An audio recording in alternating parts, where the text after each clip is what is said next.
तो दर्शकों, जुलाई का महीना जल्दी शुरू होने जा रहा है और हम ये जरूर जानना चाहेंगे ये आने वाला महीना हमारे लिए कैसा रहेगा, क्योंकि जो भी ग्रह गोचर की स्थिति बनती है उसका प्रभाव हमारे जीवन में तो देखने को मिलता ही है। साथ ही ग्रहों की एनर्जी के अनुसार हम अपने जीवन के प्रत्येक कार्य को निर्धारित कर सकते हैं। तो हमारी मासिक राशि फल देश की श्रृंखला की हमने शुरुआत कर दी है और हमने आपको 2 राशियों के बारे में बता चुके हैं। आप अगर मिस हो गया तो प्लेलिस्ट में देख सकते हैं। आज की इस वीडियो में चर्चा करेंगे हमारी तीसरी राशि मिथुन राशि के बारे में, यानी उनके लिए आने वाला जुलाई का महीना कैसे रहेगा, क्या ग्रह गोचर की स्थिति आपके जीवन में प्रभाव डालेगी, चाहे वो आपका स्वास्थ्य क्यों ना हो, और शिक्षा करियर के लिए कैसा रहेगा, साथ ही आपके कार्य क्षेत्र का माहौल कैसा रहेगा, व्यवसाय बिजनेस के लिए कैसा रहेगा, प्रेम संबंध के लिए भी कैसा रहेगा और विवाहित दंपति के लिए भी कैसा रहेगा। साथ ही हम बताएंगे आपको कुछ उपाय, तो वीडियो के अंत तक आप जरूर बने रहे। हरे कृष्ण दर्शकों, वैदिक एस्ट्रोगेट में आपका स्वागत है। मैं ज्योतिष आचार्य पूजा। तो मिथुन राशि वाले अपनी जन्म राशि या लगन के अनुसार देख सकते हैं जो ग्रह गोचर की स्थिति बनने जा रही है वो इस प्रकार है। लगन में ही बृहस्पति के साथ सूर्य गोचर कर रहे हैं और द्वितीय भाव में लग्नेश बुध गोचर कर रहे हैं। तृतीय भाव में मंगल के साथ केतु गोचर कर रहे हैं और नवम भाव में राहु गोचर कर रहे हैं। इसके अलावा शुक्र आपके द्वादश भाव में गोचर कर रहे हैं, शनि आपके दशम भाव में गोचर कर रहे हैं। अब आप इसमें कुछ परिवर्तन देखेंगे, जैसे कि शनि जो है 13 जो जुलाई को वक्री अवस्था में आ जाएंगे आपके दशम भाव में गोचर करते हुए। सूर्य आपके 16 जुलाई को कर्क राशि में यानी द्वितीय भाव में प्रवेश कर जाएंगे। बुध 16 जुलाई को वक्री अवस्था में आ जाएंगे। शुक्र 26 जुलाई को मिथुन राशि में यानी आपके लगन में प्रवेश कर जाएंगे द्वादश भाव से। मंगल आपके 28 जुलाई को राशि परिवर्तन करेंगे, ये आपके चतुर्भाव कन्या राशि में प्रवेश कर जाएंगे। अब ये जो अपने साथ अपना प्रभाव लेकर आएंगे उसका शुरुआत हम करेंगे आपके स्वास्थ्य से। तो स्वास्थ्य में हम देखें तो आपको शुगर की समस्या देखने को मिल सकती है, आंखों की समस्या देखने को मिल सकती है। साथ ही अगर आपको पहले से ही समस्या चल रही तो उसमें काफी आपको सावधानी बरतनी है, क्योंकि काफी फ्लक्चुएशन आपको इसके संदर्भ में देखने को मिल सकता है। इसके अलावा दशम भाव में आपके शनि गोचर कर रहे हैं जो आपके अष्टमेश भी है, नवमेश भी है। शनि की दृष्टि आपके द्वादश भाव में भी पड़ रही है, तो कुछ संघर्ष की स्थिति आपको इसके संदर्भ में देखने को मिल सकती है। हालांकि बृहस्पति आपके लगन भाव में गोचर कर रहे हैं तो कहीं ना कहीं किसी भी परिस्थिति से आपको मजबूती मिलती नजर आएगी। दूसरी बात, बुध आपके द्वितीय भाव में गोचर कर रहे हैं, तो आप थोड़ा सा अपने जो है अपनी वाणी पे थोड़ा ध्यान रखें। कुछ आप बिना मतलब के कुछ ऐसा बोल सकते हैं, कुछ बयानबाजी दे सकते हैं जिसका कोई अर्थ नहीं होगा। और दूसरी बात यह है कि आप अपने दांतों का भी अच्छे से ख्याल रखें। तृतीय भाव में केतु के साथ मंगल का जो है गोचर होना थोड़ा सा स्थिति में आपको गिरावट देखने को मिल सकता है, जहां पे आप हताश निराश अधिक हो सकते हैं, जल्दी ही गिव अप करने की सिचुएशन में आ सकते हैं। ऐसे में आपको अपना जो साहस, अपनी हिम्मत, अपना पराक्रम बना के रखना है। इसके अलावा कुछ आपके छुपे हुए शत्रु से या कुछ अन्य समस्या जिसमें रक्त विकार की समस्या है या बीपी की समस्या, ये भी आपको देखने को मिल सकती है। तो ऐसे में आपको धैर्य धारण करना है और किसी भी प्रकार की कोई प्रतिक्रिया देने से आपको बचना है। कुल मिला के आप जितना हो सके जाप में अपना समय लगाएं या ध्यान में लगाएं और इधर की बातों में अपना समय एनर्जी ना खराब करें।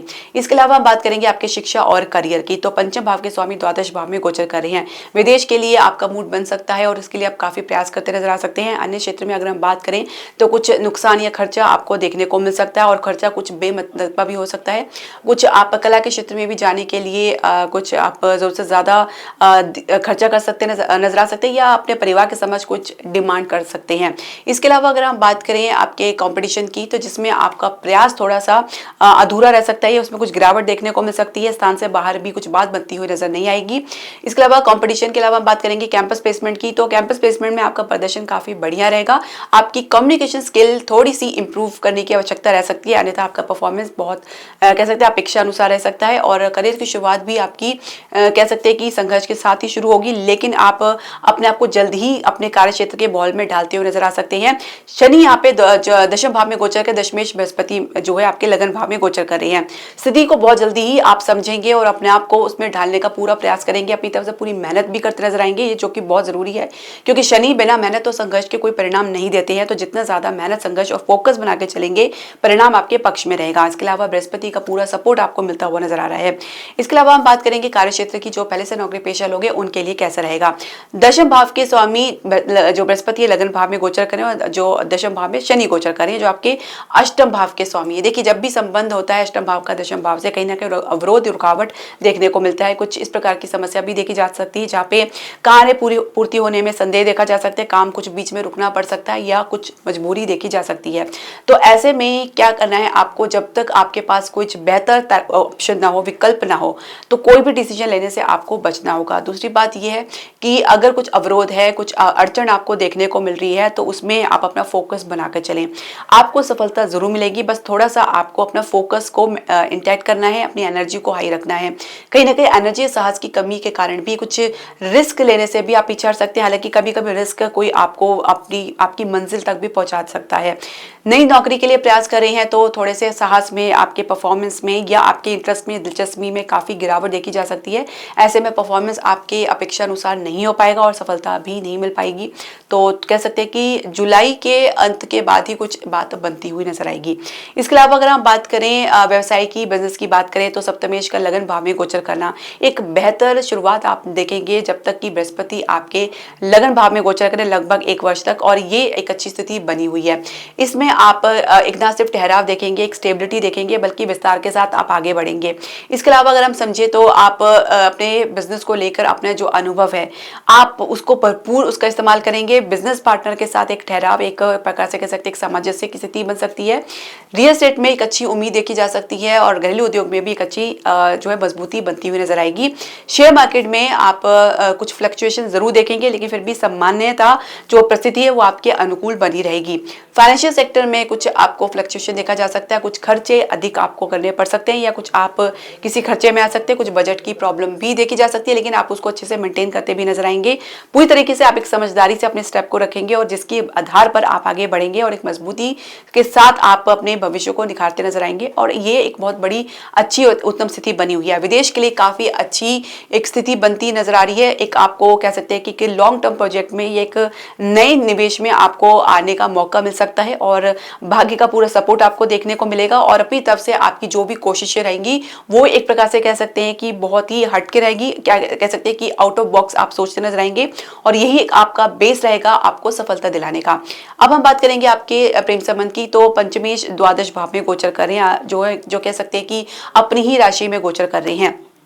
हालांकि शुक्र यहाँ पे काफ़ी अच्छा रिजल्ट देते हैं, तो एक प्रकार से कह सकते हैं कि कुछ पार्टनर के ऊपर आपको कुछ खर्चा करना पड़ सकता है या अपनी खुशी से कुछ खर्चा कर सकते हैं, कुछ गिफ्ट या सरप्राइज दे सकते हैं और एक अच्छा तालमेल आप लोगों के बीच में बनता नजर आ रहा है। लेकिन एक बात, एक जो कह सकते हैं कि स्थिति जो बन रही है उसको भी समझना जरूरी है, क्योंकि बृहस्पति की दृष्टि पंचम भाव में पड़ रही है, राहु की दृष्टि भी नवम भाव से पंचम भाव में पड़ रही है और राहु और बृहस्पति एक दूसरे के प्रभाव में आने की वजह से गुरु चंडाल योग का निर्माण हो रहा है। देखिए, जब भी पंचम भाव का समय राहु से होता है तो एक प्रकार से कह सकते हैं कि दुविधा बनती है, एक इंस्टेबिलिटी बनती है, एक जो अपेक्षाएं बहुत ज्यादा होती हैं और रिजल्ट बहुत ही कम होता है। ऐसे में एक डिस्टेंस देखा जा सकता है जिसकी वजह से एक दूसरे पर विश्वास की कमी देखी जा सकती है और ये जो ज्यादा जब बढ़ जाता है तो एक टूट के कगार पे पहुंच जाता है। तो ये जो स्थिति धीरे धीरे बनती है वो कहीं ना कहीं राहु के कारण होती है और बहुत सी चीजें आपके समक्ष ऐसे आती हैं जिसमें आपने कोई उम्मीदें नहीं रखी थी। देखिए, ग्रह के अनुसार ही व्यक्ति का आचरण जो है निर्धारित होता है। अब जैसे ही ग्रह के प्रभाव जिस भाव में पड़ते हैं उसका रिजल्ट वैसे हिसाब से निकलने लगता है। जो परिस्थिति कल तक आपके अनुकूल थी वही आज आपके प्रतिकूल बन जाती है, तो ये थोड़ा सा आपको समझना होगा। तो पूरी तरीके से आपको इन्वॉल्वमेंट दिखानी है, तो जब तक कि आपको इस प्रकार का ये अश्योरेंस ना हो आपके भविष्य को लेकर, आपके वर्तमान को लेकर, तब तक अपनी तरफ से थोड़ी सावधानी बरते तो ज्यादा बेहतर रहेगा। विवाह की चर्चा में आपको सफलता मिलती नजर आएगी और जनरली भी विवाह की चर्चा चल रही है तो एक अच्छी सफलता आपको देखने को मिल सकती है और वैसे भी हो सकता है कि विवाह की चर्चा की शुरुआत हो गई है। इसके अलावा हम बात करेंगे आपके जो है विवाहित दंपति की, तो एक अच्छा तालमेल आप एक दूसरे के साथ बैठाते नजर आएंगे। एक अच्छी कोशिश शुरुआत करें, थोड़ा सा आपको एडजस्टमेंट करना पड़ सकता है क्योंकि कहीं ना कहीं अपने ईगो को, अपने अहम को आप अपने जीवन साथी के समक्ष लेकर आ रहे हैं और उन पर किसी प्रकार का दबाव बना सकते हैं या उनसे उम्मीद कर सकते हैं कि वे आपकी भी बात सुने। थोड़ा सा आपको एडजस्टमेंट करके चलना पड़ सकता है। संतान प्राप्ति के लिए थोड़ा सा आपको संघर्ष देखने को मिल सकता है, कुछ शुरुआत में असफलता फिर सफलता आपको देखने को मिलेगी।